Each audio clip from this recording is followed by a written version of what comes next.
Que a graça e a paz do Senhor Jesus esteja com todos vocês. Hoje vamos falar sobre até que a morte nos separe.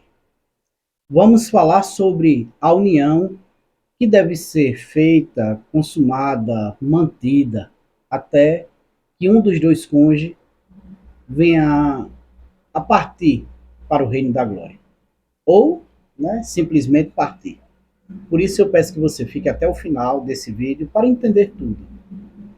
E você, meu irmão, minha irmã, que está tendo acesso a esse canal a primeira vez através desse vídeo, se inscreva, porque eu garanto que aqui você vai ter uma videoteca enorme sobre todos os assuntos do deserto, para te ajudar a passar por ele e sair dele com uma minimização na sua dor.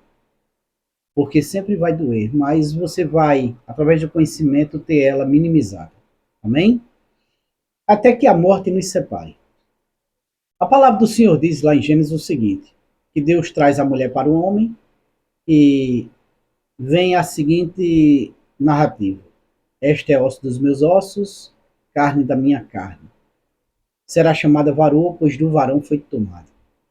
Aquela mulher foi tirada do homem, de dentro do homem, e volta a ele quando casa. E só pode ser separada novamente depois do casamento pela morte. Por isso deixará o homem pai e mãe e unir-se à sua mulher, e os dois serão uma só carne. O que Deus uniu, o homem não separa. É isso que é dito, inclusive, em Mateus 19, por Jesus Cristo. Quando Jesus Cristo fala sobre casamento. O texto de Mateus 19 é usado por muitos como uma forma de interpretação para a permissão para o divórcio. Veja que os principais teólogos, doutores, exegetas, seja lá o que for, sempre vai dizer que teve a interpretação. Porém, a própria regra de interpretação deles diz que um texto muito difícil, que não é bastante claro, deve ser interpretado com a ajuda de outros que falam do mesmo assunto e é mais claro. Todos os outros textos na Bíblia proíbem um segundo casamento com um cônjuge vivo, mas insistem em dizer que Mateus 19,9 permite. Porém, como já foi falado várias vezes, e aqui no canal tem um vídeo dizendo, com o seguinte título, Mateus 19,9 é a verdade, que é exatamente o que diz em Mateus 19,9. Mas nós vemos em Romanos 7,2, Paulo dizendo o seguinte, a mulher casada está ligada ao marido, pela lei do marido, pela lei do casamento, pela lei matrimonial, a ele até a morte, de modo que se casar com ele vivo, será considerada adulta. A mesma coisa ele diz em 1 Coríntios 7,39, quando ele escreve a igreja de Corinto, por conta daquela igreja que se assemelha muito à igreja dos dias de hoje, dizendo que a mulher casada está ligada ao marido até a morte. Aí eu acho engraçado porque alguns chegam e dizem, disseste bem, a mulher casada, pois a mulher solteira não é mais casada. A mulher divorciada não é mais casada. Quando uma mulher casa, ou homem, será casado até que haja viuvez. Do contrário, divorciado, separado, distanciado, continua casado. O nobre que faz esse tipo de entendimento, e diz que uma vez separado não é mais casado, portanto essa regra só serve para os que se mantêm casados, está falando uma estupidez sem tamanho. Independente do conhecimento que ele tenha ou dos títulos que ele mantenha. A grande questão é que uma vez que se casa, deve-se ser levado até a morte, esse casamento. Tanto que Paulo diz, não separe, porém se você separar, que não se case. Paulo diz o seguinte, que tem pessoas que são duras que querem separar, mas não podem casar. A Bíblia não diz que há uma permissão para a separação. O Senhor diz em Malaquias, capítulo 2, versículo 16, que ele odeia o repúdio. Nas Bíblias mais atuais, eles usam o termo Deus odeia o divórcio. Por quê? Porque qualquer pessoa dotada de inteligência e honestidade sabe que o divórcio é a oficialização do repúdio. Mas tem alguns estudiosos que querem diferenciar divórcio de repúdio. Isso tudo porque querem apoiar aquele que decide divorciar. Tem pessoas que divorciam por agressão, outras porque não suporta o adultério. Eu não vou entrar no mérito de a pessoa divorciar por agressão ou adultério e que a pessoa deve ignorar porque isso não é nada. Não vou entrar nesse mérito. Eu estou entrando no mérito do que a palavra diz. Mas não é porque uma pessoa foi agredida ou foi traída que a lei vai mudar para beneficiar ela. Se não suporta e decide separar, a Bíblia é clara que não pode casar novamente. Mas muitos líderes religiosos querem amenizar o sofrimento da pessoa, dando uma permissão da vontade deles, como se eles tivessem competência para tal, para que aquela pessoa case e diga, não, mas Jesus Cristo está na graça e coisa e tal. Eles até diferenciam o que Cristo disse quando vivo, que é anulado, para o que Cristo falou depois de ressuscitado. Na verdade, muito das coisas que o Senhor falou, ele disse que dava isso por estatuto eterno. Eu fico me imaginando se Deus seria dotado de uma capacidade, né, de uma incapacidade intelectual de não saber diferenciar o que é eterno e o que é passageiro.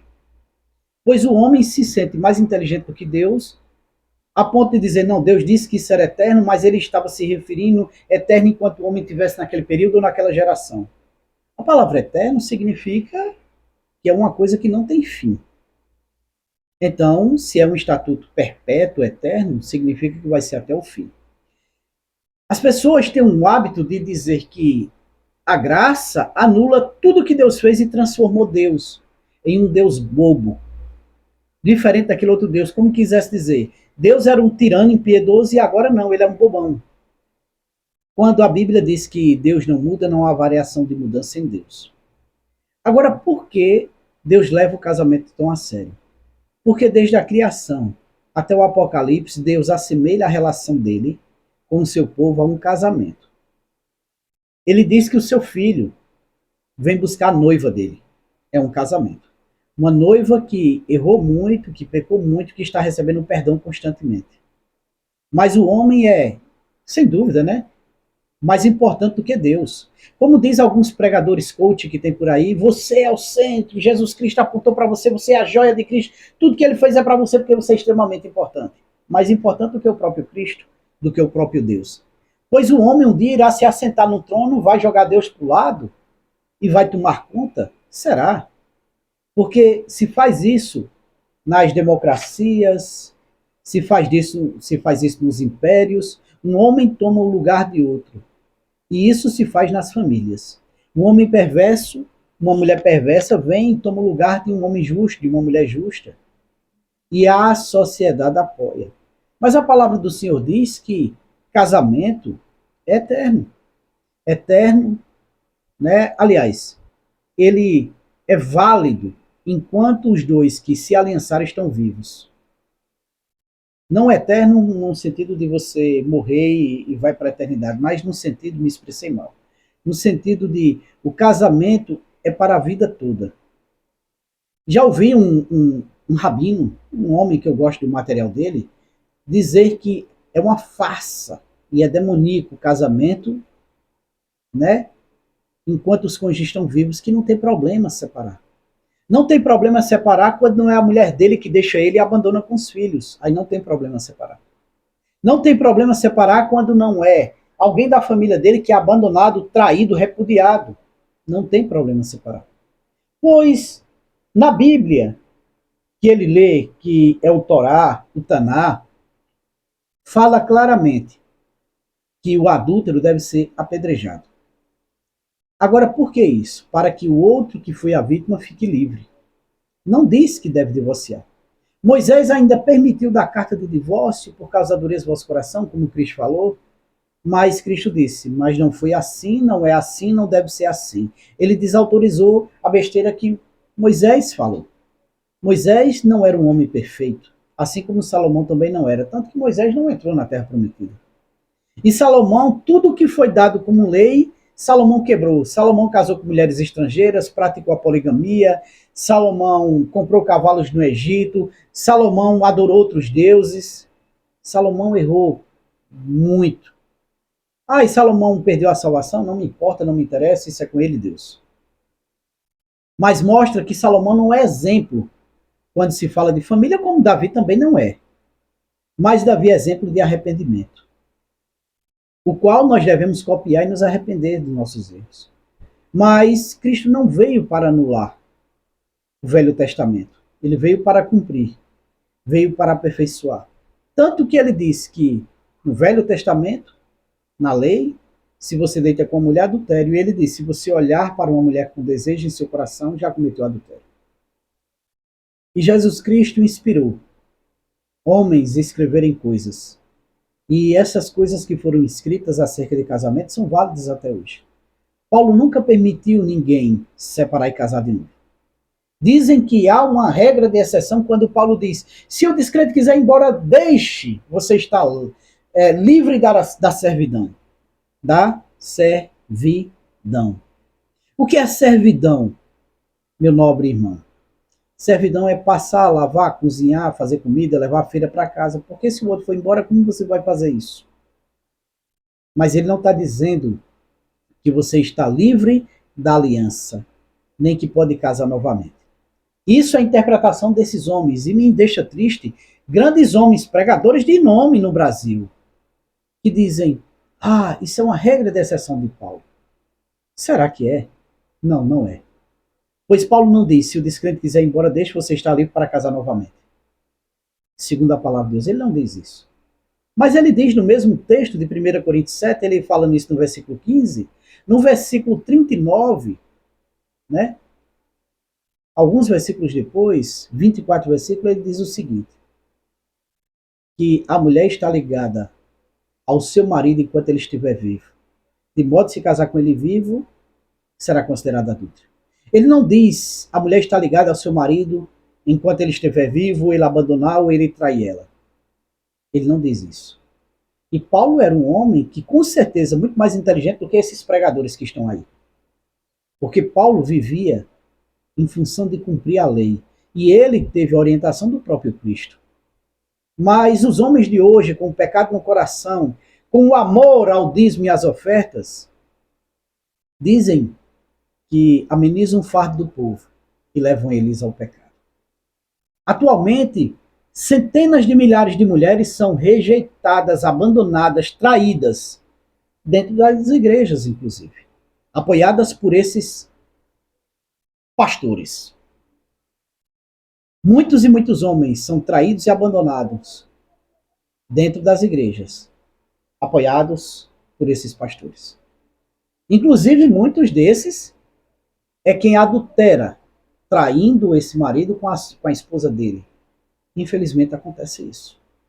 Homens que não têm temor a Deus, não têm amor e se escondem atrás do evangelho porque é conveniente, é poder, dá dinheiro. Quando se fala em dízimo e oferta, esses homens trazem um estudo que não deixa brechas. Usam o Velho Testamento, que eles dizem que não vale, e modificam o Novo para corroborar exatamente a necessidade de ofertar e dizimar, a obrigação. Mas quando se fala de família, não. Família não é tão valioso como o dízimo. O dízimo pode tirar a tua salvação, o adultério não. Mas eu lhe digo, meu irmão, que o casamento é até que a morte os separe. Diz em Apocalipse, diz em Romanos, diz em Coríntios, diz em Gálatas, diz no Velho Testamento, no Novo Testamento, nos Evangelhos, em todo lugar. De modo que se você está com seu casamento destruído, você ore e você o terá. De modo que se seu casamento foi profanado, ore e Deus irá trazer seu marido e sua esposa de volta. De modo que se você lutar pelo seu casamento, você terá restituição. Pois o casamento é até que a morte vos separe. Foi uma aliança feita diante de Deus. Deus é testemunha. E como ele diz em Malaquias 2:16, que ele odeia o repúdio e o divórcio, ele diz em Malaquias 2:15, que ele uniu homem e mulher, mesmo tendo espírito de sobra em um só. Mesmo tendo um espírito de sobra. E por que ele uniu um só? Porque queria uma descendência santa. Então, teu casamento é até que a morte os separe. Então, de modo que você, se seu cônjuge morrer, O vivo estará livre, mas em outra situação estará em adultério. Então lute por sua família, não dê ouvido a essas pessoas. Vá para a palavra e você terá seu casamento de volta. Que Deus te abençoe e conceda o desejo do teu coração, em nome de Jesus.